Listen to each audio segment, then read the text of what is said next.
พี่ มา ผมพักอย่างนึง อันนี้เป็นภาพบรรยากาศส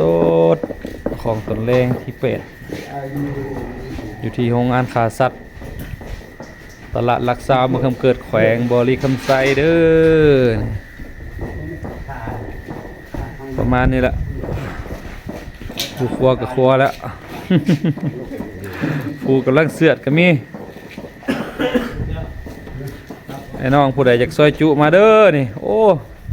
หามใหญ่แท้ตัวนี้บังหาขา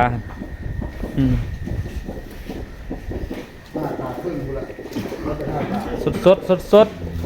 เสือห้องไฮโอ้คักตัวนี้เสือห้องไฮใหญ่อยู่ สู่โซน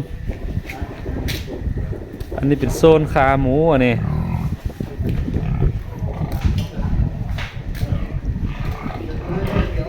อันนี้เป็นหัวหน้าซิงเจ้าของโรงงาน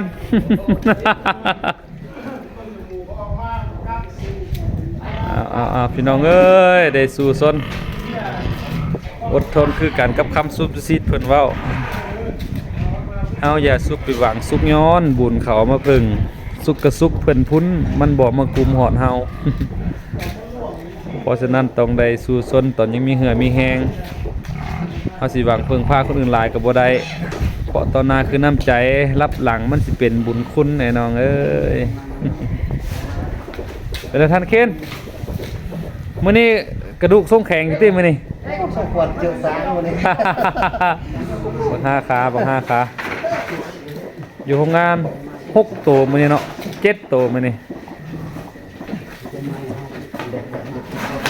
อันนี้เป็นโซนของข้าพเจ้าตัวนี้2ตัว เส้นแล้วนี่น้องผมน่าจะยังท้อง อีกตัวหนึงก็ยังอยู่รถบ่ทันได้เอาลงตัวที่3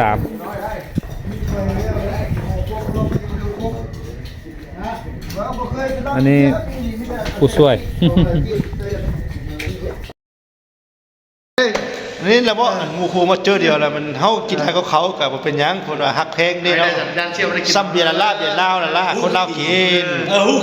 แต่ว่าหมู่ก็ฮักเพลงได้จังให้กินหลายได้ลองมาฮักเพลงก็แม่ให้กินหลายให้หยังเนาะอันขออภัยเด้อเริ่มจกตาเดี๋ยวนั้นจะนี่นะมีเรามีเบียร์เด้อกินข้าวร่วมสามัคคีย่าพ่อกินมาแต่เฮือนละเสียงคือใดจะกินข้าวสามัคคีมันนี่ปลอดสารพิษ คือผมมาเห็นเสือนั่นน่ะ ยังเรียนโซดงนี่เราบ่พอ